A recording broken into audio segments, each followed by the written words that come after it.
Chickenpox vaccine to be rolled out here in the UK to children. JD Vance is ready to take over the presidency, but only if there's a terrible tragedy and more Russian bombardment in Ukraine. This plus more in today's trending.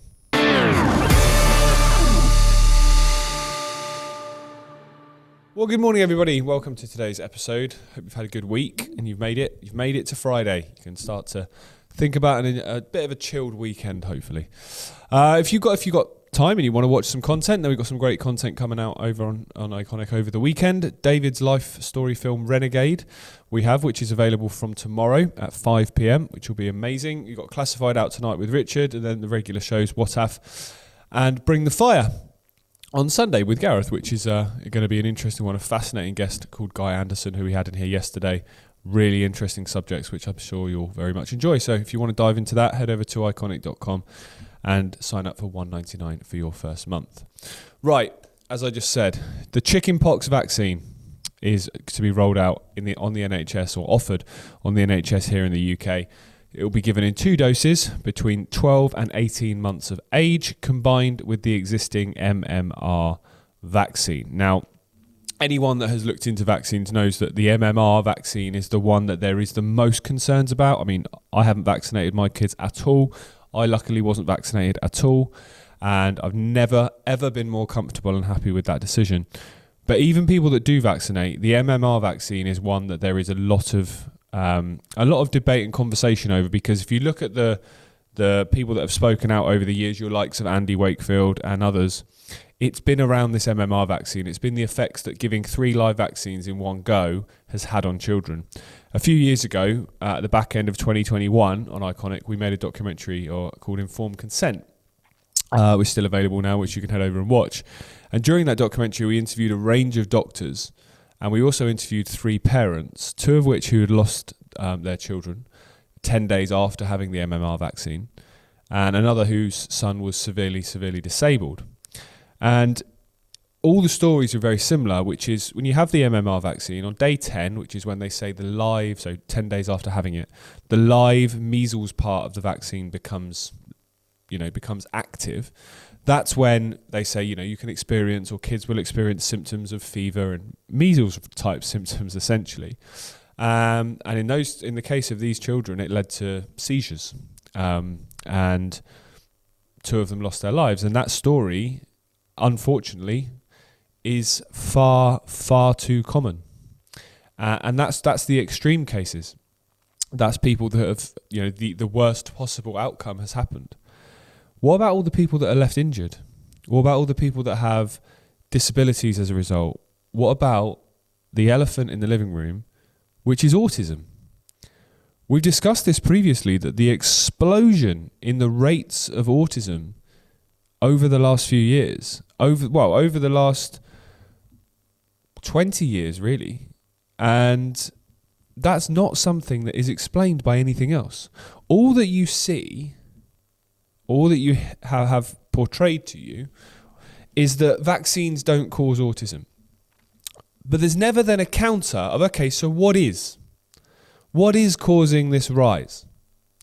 Because now there is predictions that up to 2040, 80% of boys and 1 in 2 kids will have autism. At the moment, it's around 1 in 100. Now, more than 1 in 100, I should say, sorry. But where's that come from?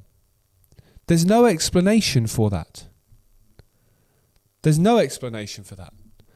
just the argument that it doesn't have anything to do with vaccines. Yeah, I did a show earlier this week, a trending episode, when we were talking about the explosion in cancers and how, cancer diagnosis every 2 minutes in this country by 2040. Key year, 2040 it appears. And I said that what you would do, or if you're going to try and figure out why something has come from nowhere, you'd look back to when there was a problem and compare that to today in terms of what's changed in that middle ground. Was something introduced? Was something stopped? What changed? Well, if you go back 50 years when autism just wasn't there, certainly wasn't in these numbers, well, there wasn't vaccines, was there? And as progressively more and more and more vaccines have been rolled out, the rates of autism have increased and increased and increased and increased. And is it a coincidence that those statistics in the UK, 1 in 100, I just mentioned, in the US, where they have a much more aggressive, prolific vaccination program, upward of 70 vaccines a child will receive if they take them all by the time they get to 16 years of age. Is it a coincidence that the autism rate there is 1 in 32? Is that a coincidence? That there's more vaccines there, there's less here, the rates there are significantly higher? I'd say that's a very big coincidence if you think it is one. And by the way, while we're on this subject, where is this independent evaluation and review that RFK was going to do into the vaccinated children and unvaccinated children and comparing overall health? Where's this review that was dined out on by all the people that think we're winning? Where is it? Because the last time I checked, all those vaccines I've just described, all 70 plus of them, are still being given to children right now, right across America. So until that stops, you're not winning anything. Now, back to I know you said smallpox then. Back to chickenpox here in the UK. The reason this is important to highlight is because so many people, as we know, simply trust the white coats. They trust their doctors, they trust people in positions of apparent power, authority, and greater knowledge than them, as it's portrayed, to make the best decisions for them, and they just go along with it. Most parents, unfortunately, get the letter about the vaccines for their kids, and they just turn up and they do it. They don't even question it. They don't even think twice. This is such an unnecessary... Forget potentially what's in it for a second, and forget potentially, the side effects of that. We'll come back to that. It's just so unnecessary, even if you're the most mainstream thinker possible. It's the most unnecessary, irrelevant vaccine because chickenpox is the most unnecessary, irrelevant disease. Chickenpox is a childhood condition that everybody has. Both Gareth's girls have had it. My two boys will get it at some point. It went round the school, but they didn't get it for some reason. But I'm sure they will at some point. And they'll get on with it. And they'll move on. When chickenpox was supposedly at its deadliest, 1 in 60,000 cases, in the US this is, resulted in the death. Now, that's not a very low number compared to the overall number. It's since dropped by 95% from that number. Work out what that number is now. 1 in an insane amount. I have never heard in my lifetime of a child dying of chickenpox in this country.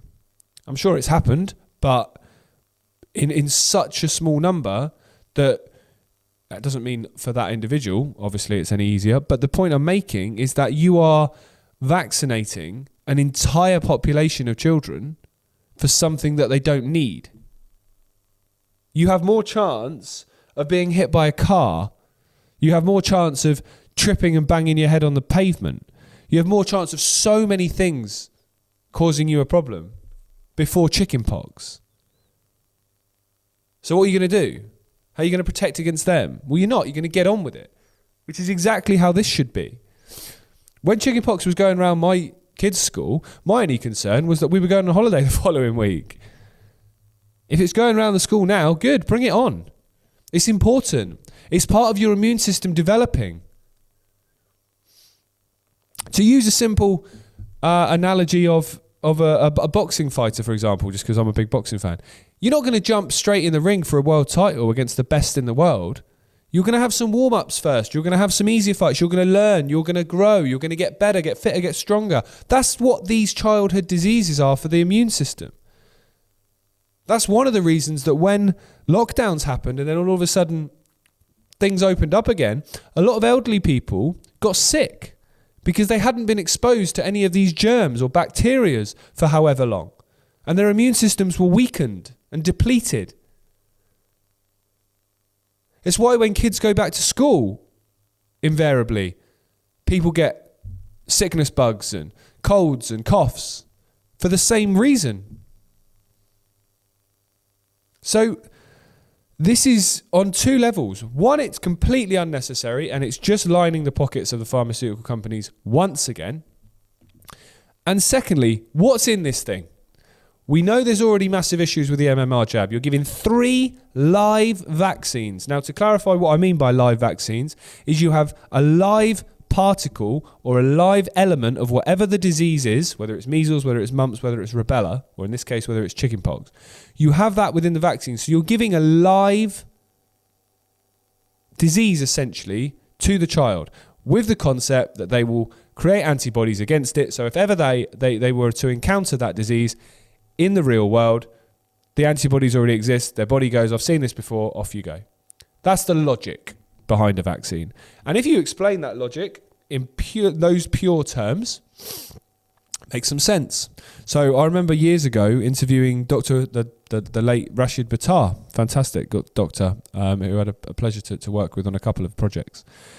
And he was saying vaccines, brilliant concept, terrible product, because of all the unnecessary ingredients that go within it. And also, here's the very key point. And this is the point that your doctor, your mainstream doctor, will never tell you. The whole concept of your immune system being given something, identifying it as a foreign body, a danger, a virus, let's say. To keep this really simple, let's focus on chickenpox. You've got a chickenpox virus that's been put into your body in the form of a vaccine, a weakened version, essentially. Your body then creates antibodies to fight against that. Those antibodies then exist within your immune system indefinitely.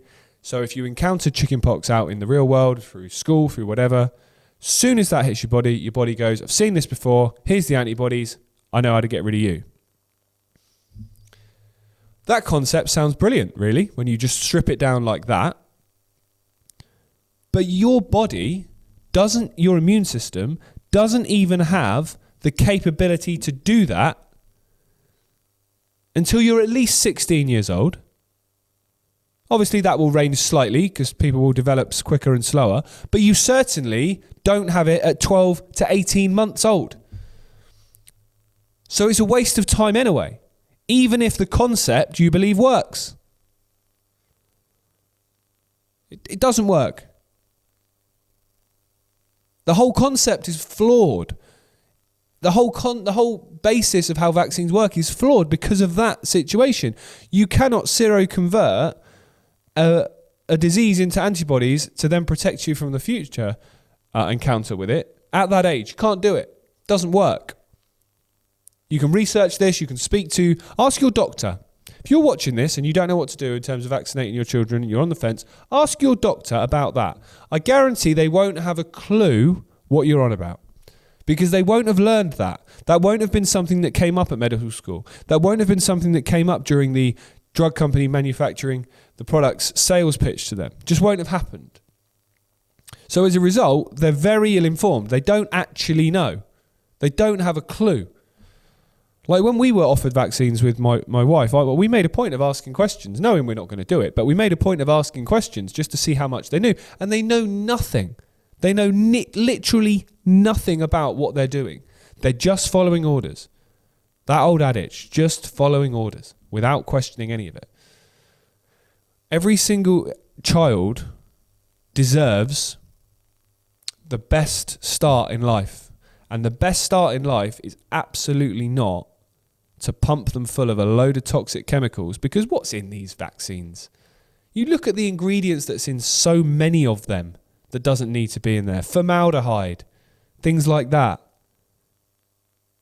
And the justification for why things like that are in there is a joke. They say they're in there because they are, what's the description they call them? Essentially, they irritate the immune system and trigger it into a response, which makes it kick into action to then create the antibodies and so on for whatever the disease is, which the process I've just explained can't happen anyway in a body of that age. And also, you're deliberately taking something to antagonize the immune system. Well, of course, then there's going to be effects, side effects, and potentially very, very detrimental and negative side effects to that. And also things like formaldehyde and other chemicals and stuff that are going into them. Where are they going afterwards? How are they getting out your body? What other damage are they causing to your body when they're in there? Again, ask your doctor when you go and see them for a list of the ingredients within whatever vaccine they're trying to give you. Ask for the insert from the manufacturing packet, just like you get, you can buy a pack of paracetamol, for example. It will have an instructions, it will have an insert, it will tell you what's in it, how many to take, side effects. Every vaccine comes with exactly the same thing. Ask your doctor or your nurse for that, and you read it. Read all the ingredients. And I guarantee the ingredients on the list are not necessarily the only ingredients in it as well. Look at the potential side effects. Look at the disclaimers. Read about the vaccine injury compensation scheme and how that protects the manufacturer, not you, protects the manufacturer from any liability.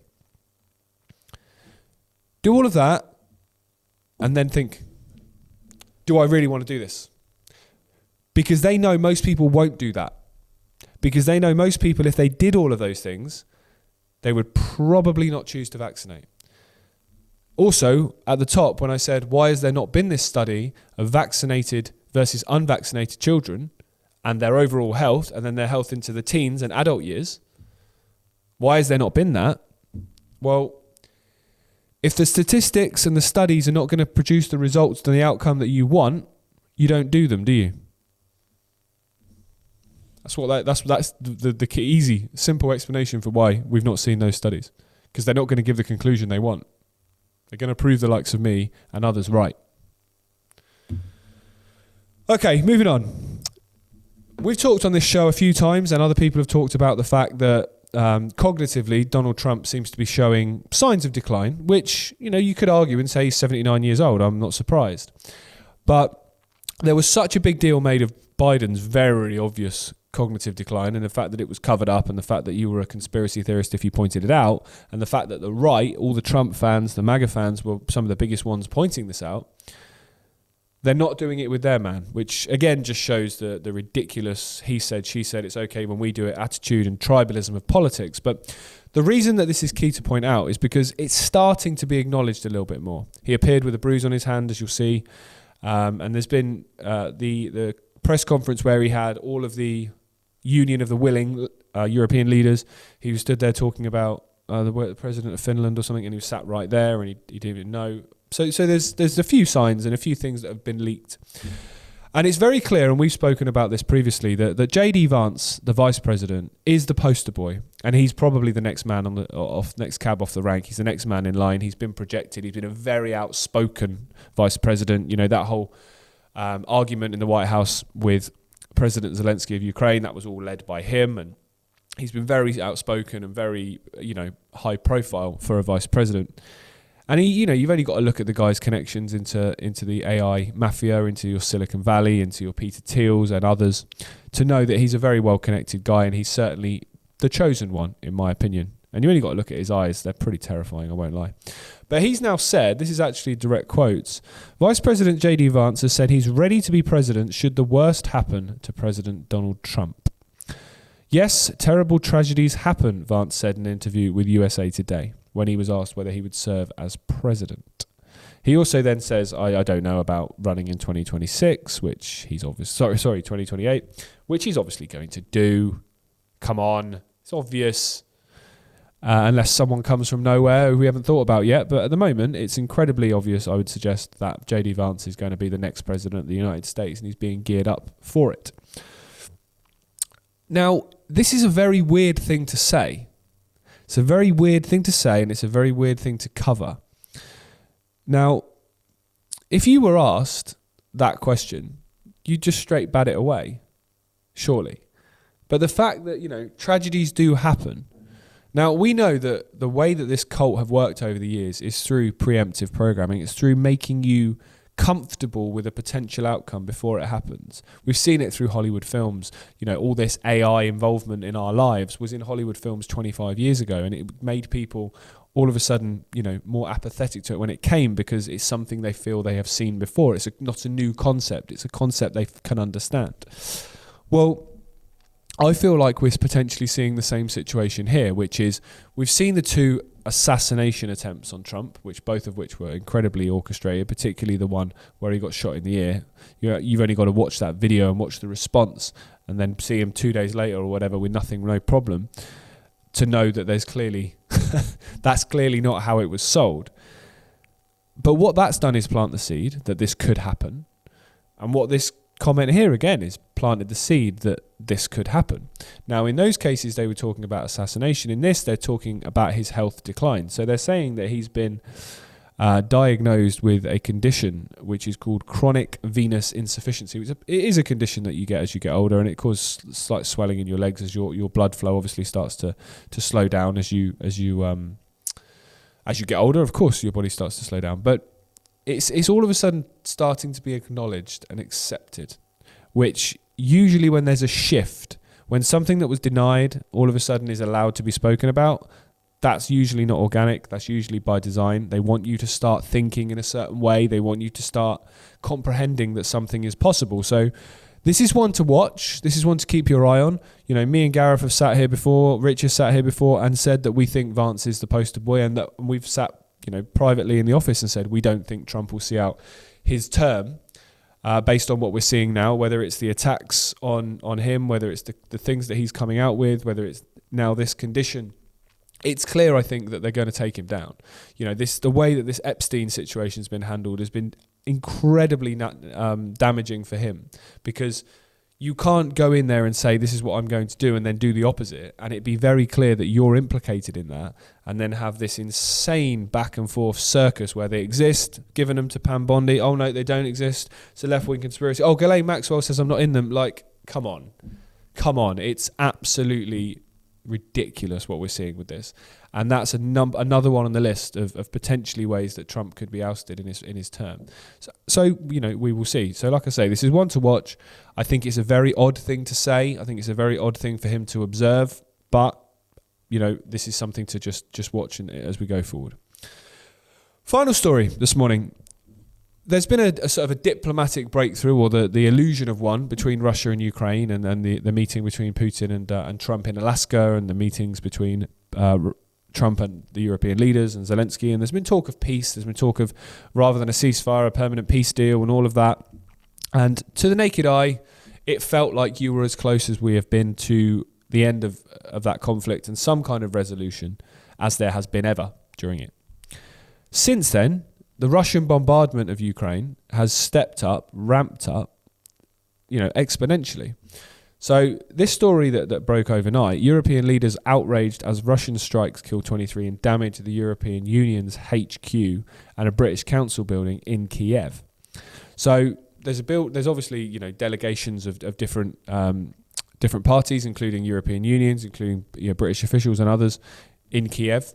There'll obviously be embassies of countries in Kiev that have kept them open during the war, and a building next to the European headquarters was bombed last night, which caused damage to that European building opposite.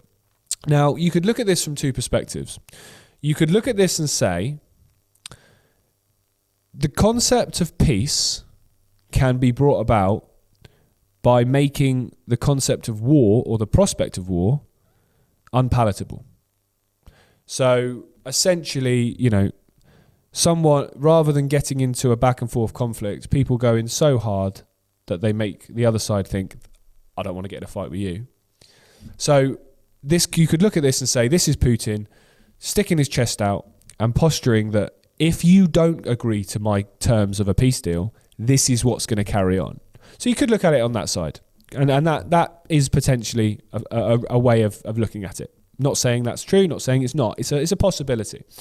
The other one is, again, and we know that peace is not the desired outcome of this cult.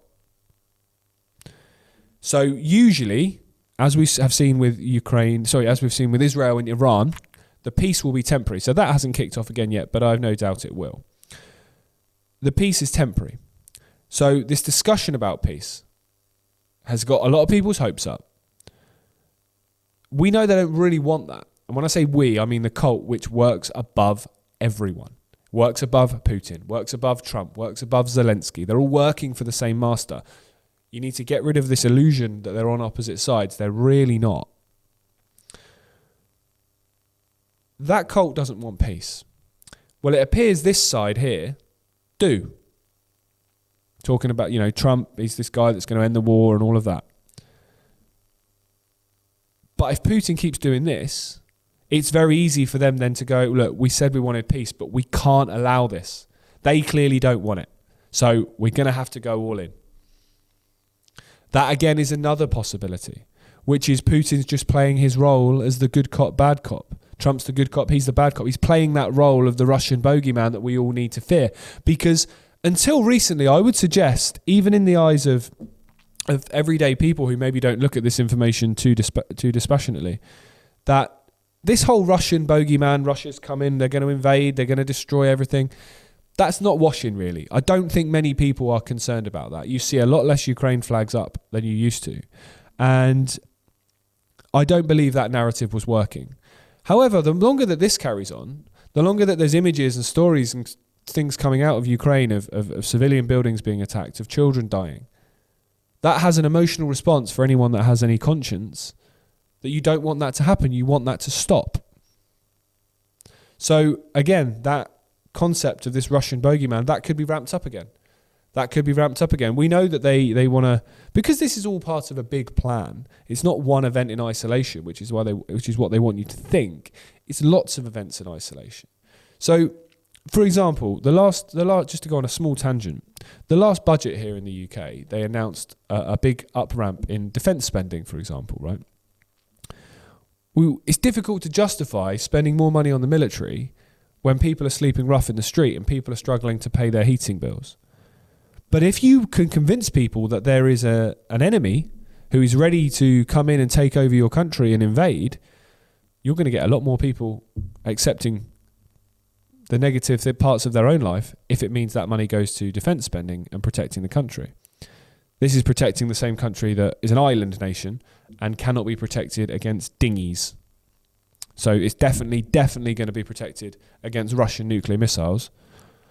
Mental. Anyway, that again is another potential, is that Russia's just playing its part. It's playing its part to prevent peace on behalf of the cult. The other one is they're coming out all guns blazing because they're trying to back the West into a corner to sign this peace deal. I'd suggest it's probably more likely the first one because, as we know, the ultimate end goal is not peace. The concept of Russia being, over the top to try and bully into a peace deal, that theory sort of relies on Russia being independent to the rest, which I don't believe it is. I believe Putin is controlled by the very same people that control Trump, the very same people that control Xi in China, the very same people that control Zelensky and Macron and Starmer. I believe it's the same cult behind all of these nations. And as a result, they will work in unison. And they might appear to be enemies in the public domain. They might appear to have spats. They might appear to be opposing each other or even go to war. But ultimately, they are working towards the same end goal. So again, on this one, it's a wait and see. We will see what happens in the coming days. But since that meeting in Alaska, these stories have been pretty much daily now, where there's been more significant attacks.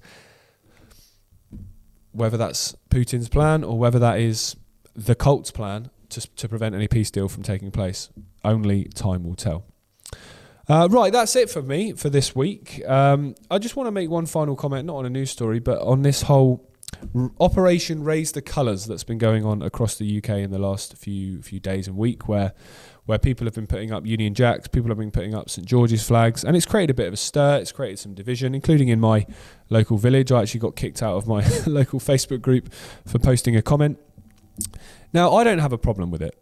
I've been lucky enough in my life to travel around the world, and I've been to many countries, and particularly the USA, Canada's, Mexico, lots of countries in Eastern Europe.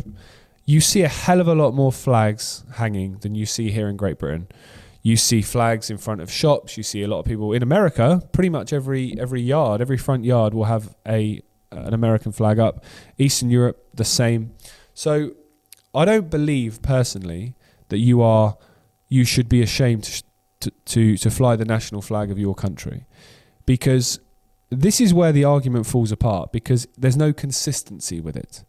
Because the same people that will say flying the Union Jack is wrong, it's racist, it's not inclusive, it's this, it's that, were flying Ukraine flags or would be flying Palestinian flags. Now, I don't have an issue with you flying whatever flag you want. If you migrate to the country and you're from another nation and you want to stick your flag up in your garden, that's your free, mate. You do whatever you've got to do. That doesn't bother me, really. I'm not precious about things like that. As long as there's consistency. As long as there's consistency where all sides are treated equally.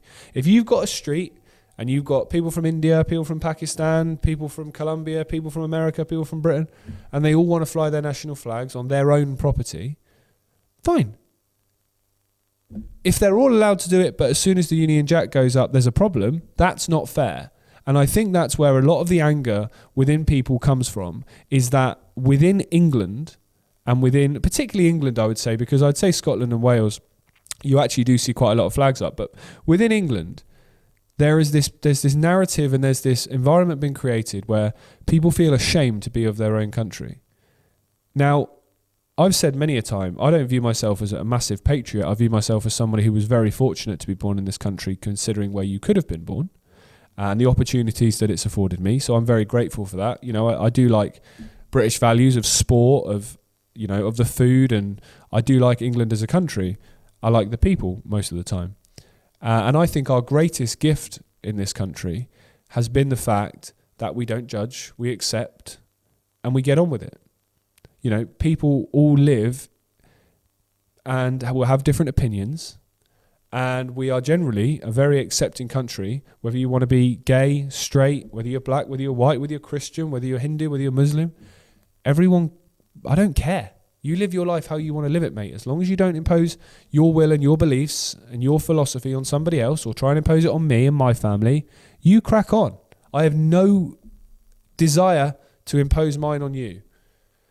However, that's not the case. And it's not the case across the board, really, because the joke is the people that are coming out and doing these and stating that Britain's a Christian country and you know, we need to do this, we need to do that. Well, I don't think Britain's a Christian country. I would agree it was built on Christianity or built on Christian values in a sense, and churches dominate the landscape. However, I don't think religion has any place fundamentally controlling a country in the way it behaves. If you want to be Christian, fantastic. You crack on, mate. I don't believe that should run through the veins of the government and therefore be, you know, things be viewed through that lens in any nation. Same with Islam, same with Judaism, same with any of them. I don't believe that's how it should work, because then there's always going to be prejudice towards people who maybe don't believe that. And that doesn't necessarily just mean people that believe other religions. That means people that don't believe any religion. I don't, for example. So I don't believe that has a place in the solution. However, you've got these people coming out saying Britain's a Christian country, we've got to do this, we've got to do that. Well, you're imposing your will on them then, aren't you?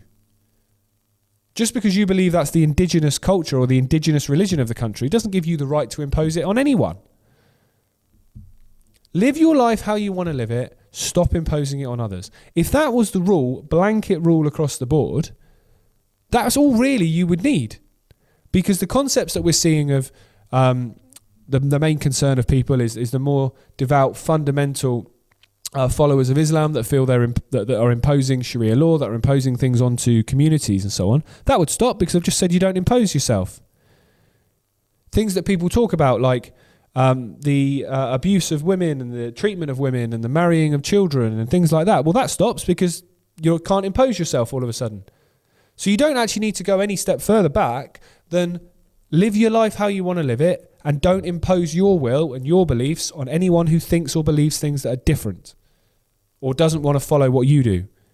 That's really the only rule that you need to change.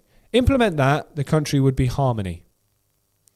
So to finish the point, if you want to put up your Union Jack, if you want to put up your St. George's Cross, crack on. You should not feel guilty. You should not feel ashamed to be patriotic over your country. You shouldn't.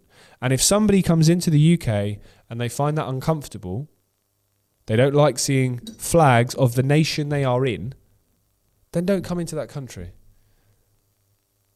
Then don't come into that country. That's very simple. Because that's you imposing your will on somebody that thinks differently to you. Can you imagine going to another country now If I got on a plane and I went to India and I turn up and went, oh, the flags are making me really uncomfortable, do you think they'd care? No, and nor should they care, and nor would I have any right to say that. So stop allowing this to be such a divisive issue. Countries fly flags. Every country in the world does it. It's not necessarily a symbol of division. It's a symbol of division if you allow it to be. It's just ridiculous. And it's again another way of them playing off the left and the right, playing off the people flying them and hanging them up and then the people ripping them down. It's just pathetic. Stop arguing about irrelevant detail and start focusing on the common enemy that we have, which is aiming at both of us. Because no one agrees with the state and the system on everything. So you might be taking the flag down today and thinking you're on the right side of history, and then tomorrow they'll increase the tax rate and you'll lose your job. They're after us all. So don't let them divide us any more than they already have. Right, so that's it for this week's episodes of Trending. Quick announcement. So from next week, this show is going to go out at 2 p.m. rather than 10 a.m. Reason for that is we want to be able to get more stories from around the world that are going to be breaking through the morning so we can bring you a better show. So from 2 o'clock on Monday, Trending will be back out. And from then on, it'll be 2 o'clock every day, Monday to Friday, as normal. Thank you very much for tuning in. As I mentioned, we've got some amazing content coming out over the weekend. Classified is out tonight. We've got Renegade, David's life story film, out tomorrow. What Af and Bring the Fire on Sunday with Guy Anderson, which will be a fascinating chat, talking about so many different concepts, cloning and various different others. It's a really interesting subject. I was really enjoying chatting to him out there in the office before he started the interview. So it's going to definitely not be one to miss. So if you want to head over to iconic.com and check that out, $1.99 for your first month and then $7.99 after that. New content every single day. Thank you very much for tuning in with us, and we'll be back on Monday. Have a great weekend.